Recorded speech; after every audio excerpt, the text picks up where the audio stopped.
Assalamualaikum warahmatullahi wabarakatuh. Rekan-rekan mahasiswa semuanya, pada pertemuan kelima ini kita akan belajar tentang desain sistem, di mana desain sistem itu berkaitan dengan mata kuliah kita, yaitu analisis sistem akuntansi dan database. Bagaimana suatu aplikasi itu dibuat, pasti ada desainnya terlebih dahulu. Dan itu juga menjadi suatu rangkaian dalam mata kuliah kita, pertemuan kita yang sebelumnya maksud saya, yaitu tentang perencanaan sistem, analisis dan studi kelayakan. Maka selanjutnya adalah desain sistem. Bagaimana pada pertemuan ini nanti akan saya jelaskan. Kita akan belajar tentang secara global. Nanti pada pertemuan ke-6 kita nanti belajar tentang langsung mengenai desain sistem secara rinci, baik itu desain sistem database, mendesain database, dan juga mendesain alur sistem gitu ya, biar nanti setidaknya kalian itu bisa memahami dan juga membaca gitu ya, bagaimana suatu gambar alur dari sistem itu tersebut. Maka sebelum itu kita harus tahu pendahuluan desain sistem itu apa. Desain sistem adalah langkah selanjutnya yang dilakukan oleh analis setelah melakukan tahapan analisa sistem, di mana desain sistem dapat didefinisikan sebagai penggambaran, perencanaan, dan pembuatan sketsa atau pengaturan dari beberapa elemen yang terpisah ke dalam suatu kesatuan yang utuh dan berfungsi. Ya, jadi setidaknya kita sudah pahami bahwa kalau sudah tahap desain sistem berarti sudah pada tahap ketiga setelah perencanaan dan analisa sistem, di mana desain sistem ini merupakan tahapan setelah analisis dari siklus pengembangan sistem. Yang kedua, mendefinisikan dari kebutuhan-kebutuhan fungsional, kebutuhan-kebutuhan yang setidaknya sangat diperlukan dalam pengembangan sistem. Ketiga, persiapan untuk rancangan bangun implementasi. Yang keempat, menggambarkan bagaimana suatu sistem terbentuk, gitu ya. Jadi menggambarkan bagaimana suatu sistem itu terbentuk. Jadi ada gambaran. Oh, ini sistemnya nanti jangka pendeknya begini, panjangnya begini. Yang kelima, sistem dibentuk dalam berupa penggambaran, perencanaan, dan pembuatan sketsa atau pengaturan dari beberapa elemen yang terpisah ke dalam satu kesatuan yang utuh dan berfungsi. Ya. Yang keenam, termasuk menyangkut konfirmasi dari komponen-komponen perangkat lunak dan perangkat keras dari suatu sistem. Ya. Poin kelima itu bagaimana seperti halnya menggambar, ada gambarannya, rencananya, nanti ukurannya berapa, dan juga nanti kisarannya berapa dan sebagainya, nanti ada di desain sistem.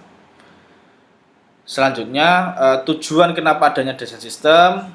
Yang pertama, untuk memenuhi kebutuhan pemakaian sistem, di mana setidaknya yang kedua, untuk memberikan gambaran yang jelas dan rancangan bangun yang lengkap kepada pemrogram komputer dan ahli-ahli teknik lainnya yang terlibat.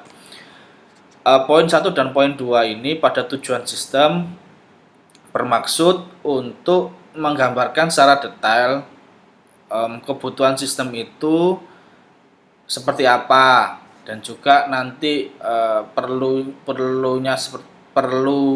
bahannya seperti apa, data-datanya seperti apa yang perlu disiapkan dan sebagainya. Nanti pada tujuan itu. Nah, dari tujuan itu nanti diharapkan desain sistem itu mudah dipahami dan mudah digunakan dan desain sistem itu harus berguna, tidak setelah kita desain ternyata pada pembuatan atau pengaplikasian implementasi sistem tidak digunakan. Nah, itu tidak ada gunanya nanti. Terus yang kedua, desain sistem harus mendukung tujuan utama perusahaan, gitu ya, atau sesuai dengan perencanaan dan analisa sistem. Harus sesuai dengan tujuan. Jadi analisanya A, gambar sistemnya seperti A. Kalau perusahaan itu pengen mengembangkan sistem akuntansi, keuangan, gambar desain pembuatan sistem softwarenya juga sesuai dengan sistem keuangan, bukan sistem akademik gitu. Yang ketiga, desain sistem harus efisien dan efektif untuk mendukung transaksi, pelaporan, dan mendukung keputusan yang akan dilakukan manajemen. Jadi ketika desain sistem itu dikerjakan, dibuat, harus ada yang namanya formulir-formulir. Nah, nanti saya jelaskan lagi di slide selanjutnya, di mana desain sistem itu harus sesuai yang namanya tentang sistem yang kita buat. Desain sistem harus dapat mempersiapkan rancangan bangun yang terinci untuk masing-masing komponen sistem informasi. Jadi pada contoh ya, untuk desain sistem ini kan ada banyak beberapa langkah dan juga beberapa orang yang terlibat atau beberapa transaksional dalam desain sistem tersebut. Gitu ya. Maka kenapa kok harus mendukung transaksi pelaporan dan mendukung keputusan dan juga untuk mempersiapkan rancangan bangun yang terperinci. Nah, nanti seperti ini. Contoh, ketika kita contoh studi kasus gitu ya, desain sistem informasi keuangan. Di dalam sistem keuangan itu ada berapa user yang terlibat? Ada 2 misalkan, antara accounting dan juga user atau bendahara dalam arti gitu ya, bendahara sekolah gitu. Berarti ada 2. Nah, pada poin yang keempat itu mempersiapkan semua desain untuk tiap transaksi, bagaimana untuk transaksi bendaharanya, menginputkan datanya, itu nanti digambarkan alurnya di desain sistem. Begitupun juga untuk accounting. Accounting itu nanti pada sistem informasi keuangan ini tugasnya seperti apa, nanti dirancang secara detail di sistem tersebut. Nanti secara detail nanti kita akan belajar pada pertemuan yang ke-6, gitu ya. Bagaimana alur sistemnya untuk tiap kegiatan transaksi. Di mana nanti setelah kita buat semuanya, baru nanti bisa akan mendukung keputusan ke poin keempat tadi. Desain sistem harus efisien dan efektif serta mendukung keputusan yang akan dilakukan manajemen. Jadi ketika desain itu sudah dibuat, nanti akan diberikan ke manajemen sebagai peninjauan. Oh oke, oh ini harus diganti seperti ini. Oh ini tidak bagus, berarti sistem nanti bisa menjadi manajemen. Nah, adapun personel yang terlibat selain user, manajemen, yaitu adalah kontrol spesialis. Nanti dia akan bertugas untuk mengkontrol atau pengendali dari suatu sistem tersebut. Quality assurance personil ini lebih gampangnya QC ya, tim-tim QC, tim quality control, di mana nanti akan mengecek apakah data sistem kita itu sesuai dengan aplikasi yang ada di real atau ketika sudah dirilis. Terus yang kemudian data communication spesialis, di mana petugas menyimpan data itu nanti apakah data itu nanti mana yang data yang bisa dibuka, mana data yang bisa ditutup. Di mana pada personil yang terlibat itu nanti akan meriset, membuat penelitian, kemudian akan setelah itu nanti akan mendapatkan hasil dari analisa tersebut, nanti akan mendapatkan yang namanya, baru menggambarkan yang namanya desain sistem. Bisa berupa flowchart, formulir, nota dan sebagainya nanti. Nah, bagaimana dengan user? User itu merupakan personil yang terlibat, tugasnya tidak menggambar tapi berfungsi untuk mengkaji ulang tata letak atau layout dari semua laporan-laporan dan bentuk-bentuk tampilan pada sistem, melakukan penilaian interaksi yang terjadi antara user dengan sistem. Pemakaian sistem juga dapat menilai secara pengolahan data dan distribusi informasinya. Oke. Selain ketiga orang tersebut dan juga analis dan seterusnya, user sebagai orang yang ingin dibuatkan sistemnya juga harus terlibat, karena biar nanti tahu, oh sistemnya itu seperti ini, maunya seperti ini dan sebagainya. Nanti sepertinya kita desain gitu ya, direvisi, oke, dan sebagainya. Nah, nanti dia akan mengecek lagi, mengkaji ulang semua laporan dan bentuk tampilan yang sistem sudah sesuai enggak dengan yang diinginkan. Nah, desain sistem secara umum seperti gambar di slide, bahwasanya apakah pemilik rumah akan mengerti apa yang digambarkan oleh ahli arsitektur? Sebagian orang yang mau belajar pasti akan tahu bahwasanya gambaran dari desain ini, ruang tamunya ini ukurannya berapa, terus luas tanahnya berapa, luas bangunannya berapa. Cuman user itu nanti akan keterbatasan, dari mana mereka tidak akan menjelaskan secara rinci maksud dari gambar yang dibuat oleh arsitek. Dan mereka hanya inginkan gambaran-gambaran yang secara umum saja. Kalau secara detail mungkin yang di sini sesuai arsitek, terus untuk kuli bangunan mungkin. Nah, dia nanti akan yang expert tahu tentang maksud dari gambar tersebut. Akan tetapi jika arsitek itu membuat rancangan bangunan secara garis besar, sehingga pemilik rumah bisa mengerti apa yang dimaksud oleh arsitek. Jadi kalau arsitek itu selain membuat data secara rinci seperti pada slide sebelumnya, arsitek juga harus membuat gambaran secara real, 3D. Kalau sekarang sudah ada aplikasinya 3D, nanti seperti ini contohnya. Maka si user pasti akan sudah menggambarkan, oh seperti ini gambarannya. Seperti itu. Jadi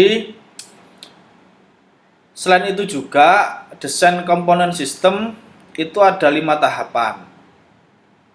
Desain output, desain input, desain database, desain kontrol, dan desain teknologi. Di mana komponen-komponen sistem informasi ini dirancang dengan tujuan untuk dikomunikasikan kepada user, bukan untuk si pembuat aplikasi atau pemrograman atau programmernya gitu. Di mana kita harus tahu bahwasanya di antara 5 komponen itu kalian harus memahami biar nanti bisa mengcompare antara desain komponen sistem tersebut. Jadi aplikasi kalian itu biar tidak ketinggalan oleh teknologi, gitu ya. Dimana pada desain output ini ada tipe output, format output, ya. Dimana tipe output ini ada dua, internal dan eksternal. Dimana output ini yang dimaksud untuk mendukung kegiatan manajemen. Output ini akan tetap tinggal di dalam perusahaan dan akan disimpan sebagai arsip atau dimusnahkan bila sudah tidak digunakan lagi.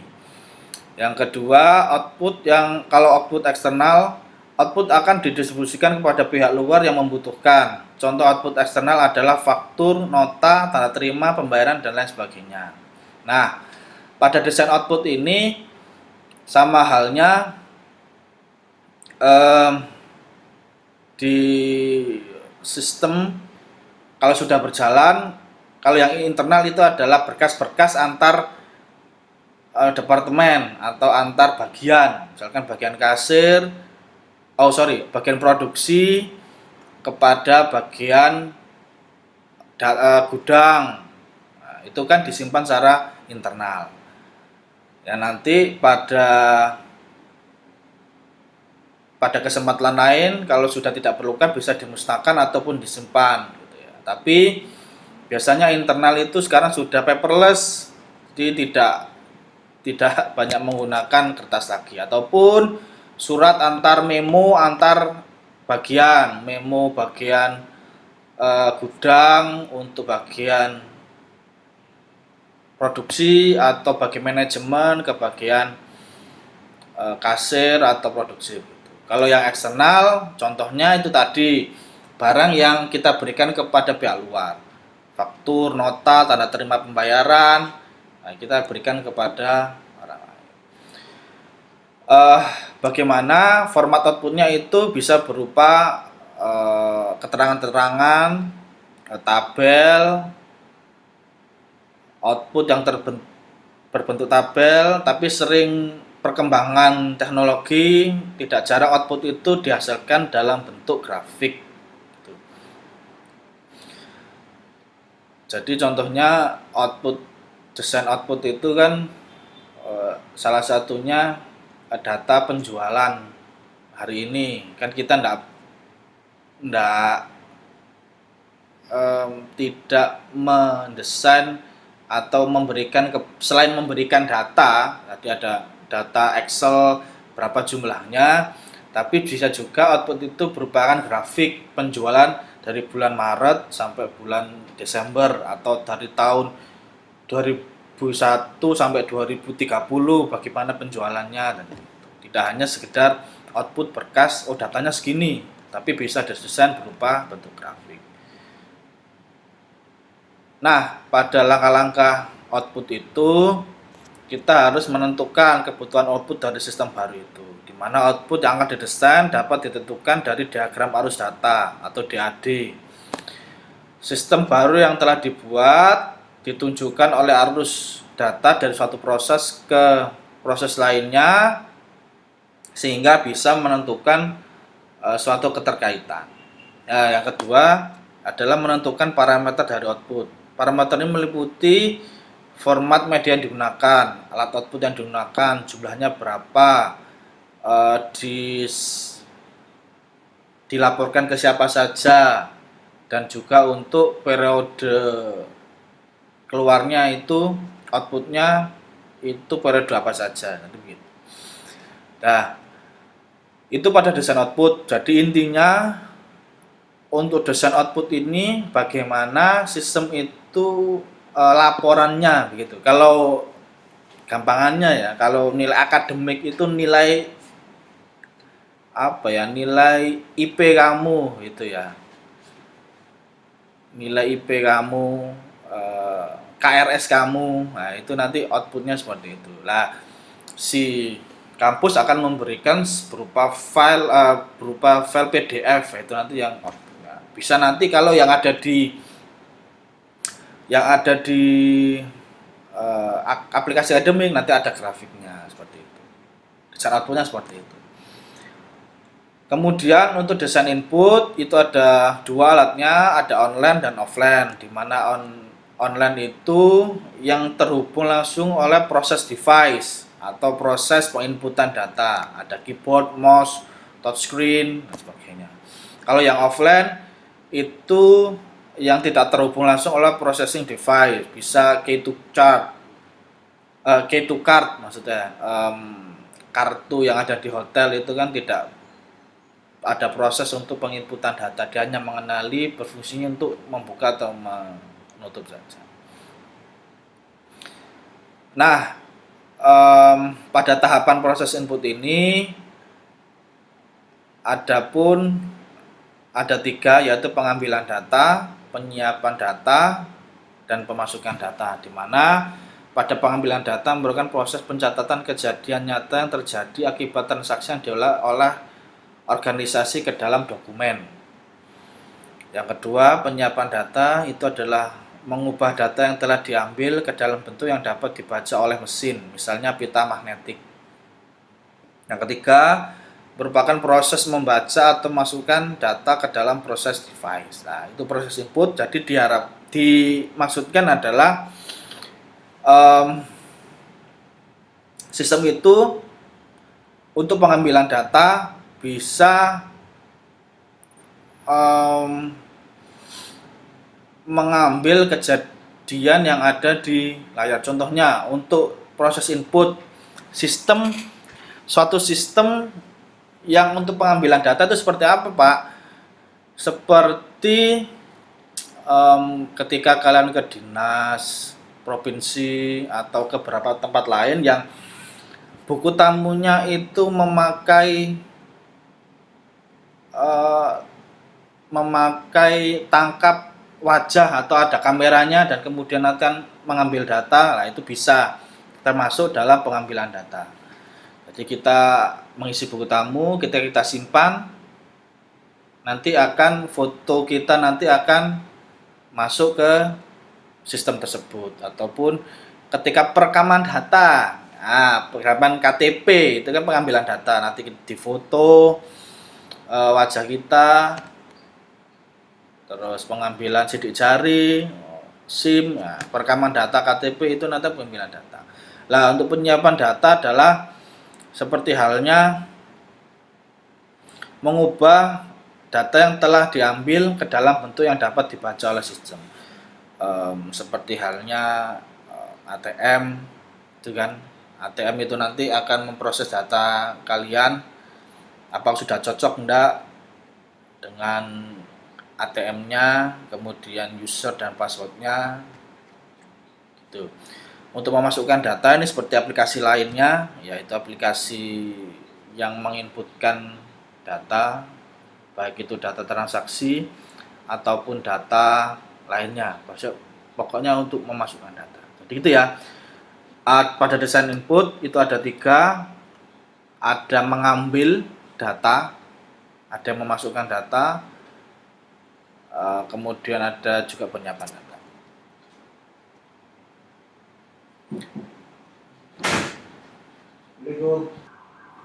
Nah, untuk langkah-langkah desain input yaitu adalah menentukan kebutuhan input dari sistem, bagaimana menggunakan DAD sebagai penunjang informasi input dari luar sistem maupun dari prosedur lainnya, dari prosedur ke prosedur lainnya, atau proses satu ke proses lainnya. Menentukan parameter input, di mana ada bentuk inputan, sumber inputan, alat inputan yang digunakan, dan lain sebagainya. Oke ya, dari sistem itu kembali lagi bahwasanya kita harus bisa membuat desain alur diagram, bagaimana nanti tiap tahapan itu bisa menuju ke tahapan yang mana. Menentukan parameter input juga sama, jadi kita harus bentuk inputannya itu seperti apa, apakah bentuknya itu nanti harapannya teks, file, gambar, dan sebagainya. Sumber inputannya itu apa, alat input yang digunakan itu apa. Kalau tadi ada perekaman KTP, berarti juga ada sumber alatnya itu adalah kamera, webcam, dan juga nanti akan berpengaruh pada ketika pembuatan sistem itu sendiri. Karena ketika pembacaan ini alat-alatnya harus bisa disiapkan terlebih dahulu. Sama halnya kita arsitek gitu yang mendesain, kepinginnya rumah itu ada desainnya ada kolam renangnya gitu ya. Berarti kan yang disiapkan adalah misalkan di kolam renang itu ada yang namanya tackle ataupun ada pompa airnya dan sebagainya harus disiapkan atau perlu disiapkan. Kalau ada kolam renangnya berarti harus disiapkan untuk penjernihnya atau disiapkan untuk yang lainnya, begitu harus disiapkan. Sudah dua, desain input dan juga output. Selanjutnya adalah desain database. Seperti yang saya jelaskan tadi, bahwasanya selain kita bisa menggambarkan alur dari tiap proses, kita harus bisa setidaknya lah paham gitu ya desain database. Walaupun notabene kita ini akuntansi gitu ya, kita ini keuangan, itu kan bukan tugas saya, tapi tidak seperti itu dalam dunia kerja. Ketika kamu dalam dunia kerja itu dihadapkan suatu tim project pembuatan sistem, kamu harus bisa membaca database, membaca yang namanya diagram alur, kita harus bisa membaca karena itu sebagian dari project. Nanti yang itu menentukan bahwasanya projectmu sukses atau tidak. Dimana pada desain database ini ada dua, menentukan kebutuhan file database untuk sistem baru berdasarkan diagram alur data, diagram arus data yang telah dibuat. Jadi setelah membuat diagram alur, baru nanti database-nya seperti apa. Nanti tim ini juga nanti akan, kalau ini bekerja sebagai project atau tim, nanti juga ada tim lagi, ada tim dari IT, ada tim dari spesialis database dan sebagainya. Setidaknya kita itu tahu biar nanti dibohongi, oh seperti ini dan sebagainya, nanti bisa seperti itu. Itu nanti di dalam dunia kerja nanti sistem itu bekerjanya sistem seperti itu, dimana parameter file database itu bisa berupa tipe file, ada juga media filenya, hard disk, disket, organisasi filenya itu database manajemen sistem pakai jadi di database itu ada dua sebetulnya ya, ada tiga tipe file, media file, organisasi file. Di mana tipe file itu file tersebut ini data ini merupakan data yang sementara ataupun data yang selamanya tersimpan. Ini harus difahami dulu, oh ini ternyata data yang sementara, jadi tidak, karena database itu nanti akan berhubungan yang namanya media penyimpanan sistemnya.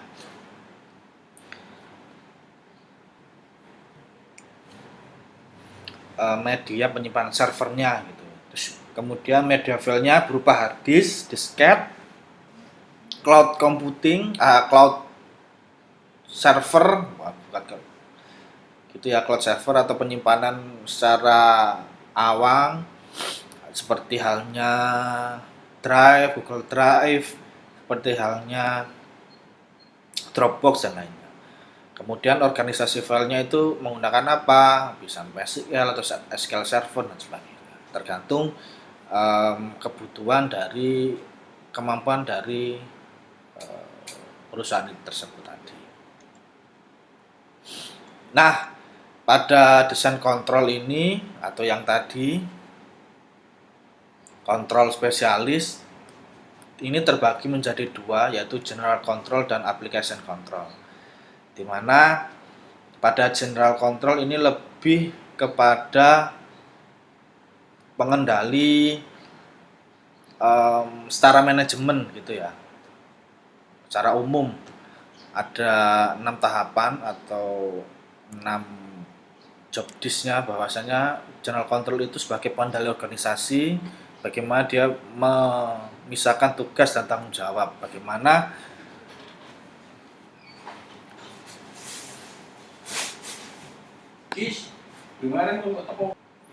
Oke, di mana untuk general control ini sebagian umum atau desain-desain umum saja bagaimana pengendalian organisasi, yaitu pemisahan tugas dan tanggung jawab gitu ya. Kalau di sistem itu ada login untuk user, login untuk admin, untuk manajemen dan sebagainya, itu saja. Nanti tampilannya seperti apa untuk desain, alurnya seperti apa. Kemudian pengendalian dokumentasi prosedur, baik backup, restore, sistem flowchart, program operasi, manual, data, tabel atau kamus data, gitu ya. Seperti halnya tadi didokumentasikan gitu ya, sistem flowchart seperti apa. Kemudian pengendalian perangkat keras, mendeteksi kesalahan hardware seperti melakukan pengecekan hardware secara berkala, validitas struktur hardware. Jadi ketika sistem itu sudah rilis, baru dicek apakah sudah sistem ini support pada contoh Windows 10 atau hanya dia support ke Windows 7, apakah perlu di-upgrade nantinya dan sebagainya. Terus yang keempat adalah pengendalian keamanan fisik, dilakukan maksud untuk menjaga keamanan terhadap perangkat keras, lunak, dan sistem di dalam perusahaan. Jadi berfungsi nanti keamanan perangkat. Kalau yang poin 4 itu adalah secara fisik, secara perangkat keras. Kalau yang poin kelima itu pengendalian keamanan data. Apakah data itu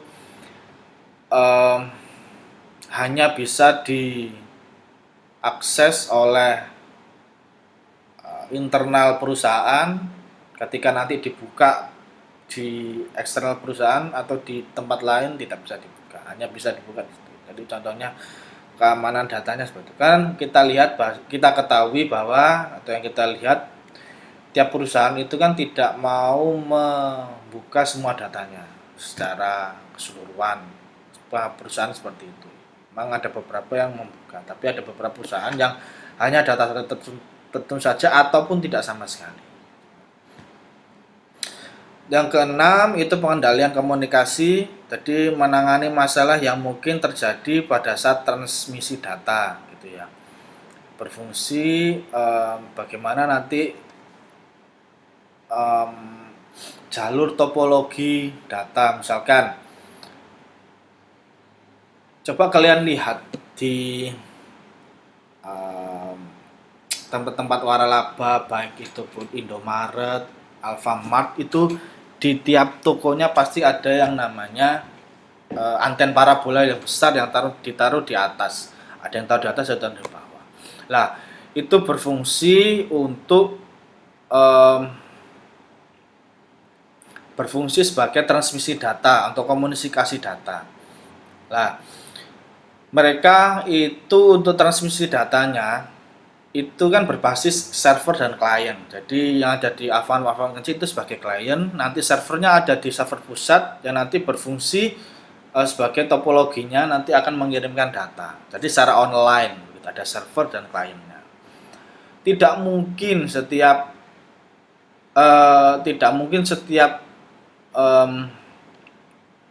toko itu ada servernya. Karena kalau tiap toko ada servernya, berarti kalau ada perubahan data harus dirubah pada setiap toko. Maka dari itu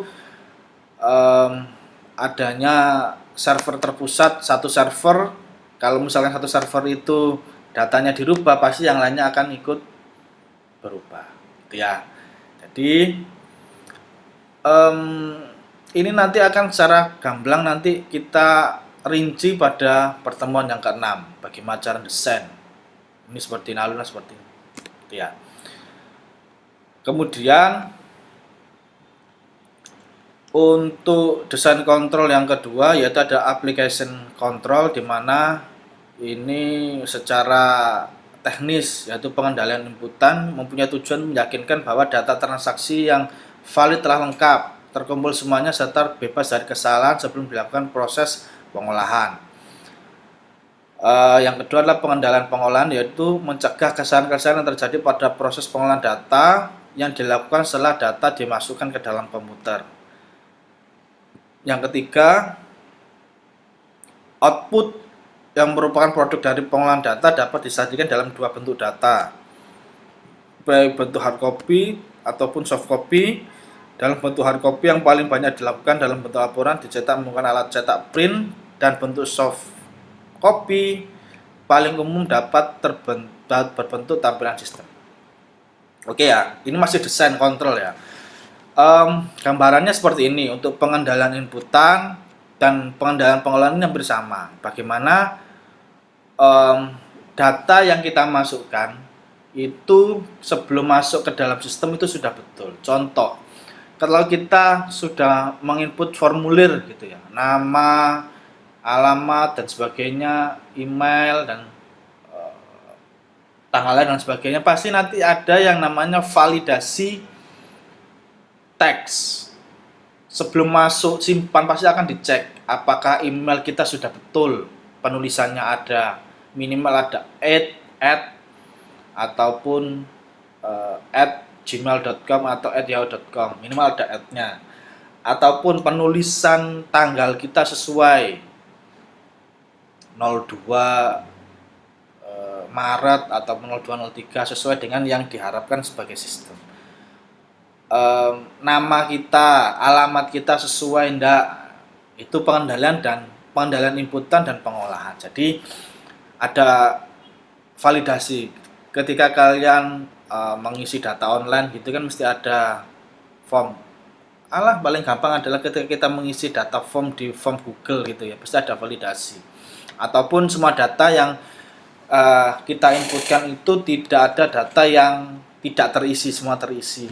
Jadi apa data yang diinginkan oleh sistem itu biasanya ada bintangnya merah dan bisa harus diisi, itu sama. Dan untuk pengendalian keluaran itu sistem itu ada dua kan, sudah jelas tadi, ada bentuk hard copy, bisa di print dan bisa disimpan dalam bentuk data. Contoh lagi, yang paling gampang kasir, aplikasi kasir, bentuk keluarannya, outputnya ada bentuk print out yang nanti akan kita berikan kepada user sebagai atau pembeli, dan juga nanti software yang kita cetak sendiri, bisa bentuk data, tampilan sistem by periode atau by nota, nomor nota dan sebagainya. Nanti bisa digunakan sebagai penunjang keputusan. Kemudian yang terakhir ini adalah desain teknologi. Bahwa desain teknologi ini ada hardware-nya ada 3. Desain teknologinya ada 2, ada hardware dan software. Secara umum saja kalian mungkin sudah tahu. Untuk hardware ini alat inputannya itu contohnya adalah keyboard dan mouse. Alat memprosesnya ini bisa berupa alatnya bisa berupa atau bisa memproses instruksi untuk pengolahan data. Alat outputnya bisa berupa hard copy, soft copy, text image, teks, gambar, chart, sound dan sebagainya. Alat inputnya kan sudah tahu tadi, keyboard, mouse itu untuk memasukkan. Yang kedua alat memprosesnya itu bisa komputer, gitu ya, komputer itu sendiri, CPU-nya itu berapa dan sebagainya, itu alat untuk memprosesnya. Kemudian nah pada hardware ini ada 3 alat input, proses dan alat outputnya. Salah satu contoh adalah alat inputnya, paling gampang gitu ya. Alat inputnya adalah mesin printer kasir gitu ya. alat inputnya itu adalah keyboard atau mouse gitu ya. Alat prosesnya adalah mesin kasir. Nanti alat outputnya berupa apa? Hard copy yaitu kertas yang dicetak. Itu ya nanti akan diberikan ke pelanggan. Ada banyak sebetulnya. Ada alat inputnya itu adalah komputer touchscreen. Alat prosesnya itu adalah komputer itu sendiri. Alat outputnya itu nanti berupa soft file juga bisa, atau nanti dihubungkan kepada yang namanya printer, itu nanti bisa dicetak, nanti akan begitu besar, itu juga bisa. Yang selanjutnya itu adalah desain teknologi yaitu software, di mana itu ada operating system, bahasa pemrograman itu sendiri, dan aplikasi penunjang. Di mana pada operasi sistem itu ya kita tahu bahwa operasi sistem itu ada bisa Windows, ada Linux, Mac OS dan sebagainya. Software itu juga tidak harus CPU, ada juga HP dan sebagainya. Bahasa pemrograman yang dibuat untuk pada sistem tersebut banyak, ada PHP, ada Java, sesuai dengan kebutuhan yang diperlukan pada project tersebut. Dimana semuanya harus ada, pasti ada aplikasi penunjang untuk mengcompare itu sendiri. Ada IDE, Integrated Development Environment, ada SDK, Software Development Kit, ada plugin-plugin lainnya. Di mana aplikasi penunjang ini salah satu contoh itu adalah bagaimana ada aplikasi yang bisa mengonekkan antara mesin Finger dan juga komputer gitu ya. Ada pluginnya, dia bisa mengolah data atau mengconvert data analog menjadi data digital. Itu ada aplikasi penunjang, ada frameworknya atau aplikasi penunjang. Oke, jadi dari ke 5 komponen sistem itu tadi diharapkan kalian itu bisa setidaknya memahami, karena di dunia nyata gitu ya, ataupun kalian yang sudah bekerja pasti akan mengalami itu, ataupun di organisasi tertentu atau pengorganisasian di perusahaan itu pasti ada yang namanya sistem yang saling berkaitan, baik itu sudah terperinci, sudah terstruktur, ataupun hanya sistem skop kecil gitu. Tapi itu namanya juga sistem, dan pasti akan termasuk dari kelima komponen itu tadi, baik itu ada input, output, ada pun juga teknologi, ada kontrol dan database, itu pasti akan berkaitan. Oke, jadi pada pertemuan kali ini bisa saya akhiri. Jadi saya harap teman-teman semua mahasiswa yang saya banggakan bisa belajar tentang desain sistem secara umum. Nanti pada pertemuan yang ke-6 bisa kita sama-sama belajar bagaimana cara pembuatan diagram alur, flowchart, dan contoh-contoh untuk tampilan aplikasi serta desain database gitu ya. Saya harap semuanya bisa mengikuti dan memahami. Jangan lupa saya tetap memakai buku yang sudah saya share pada kalian semua. Saya tidak akan lepas dari situ biar nanti satu fokus. Oke, saya akhiri. Assalamualaikum warahmatullahi wabarakatuh.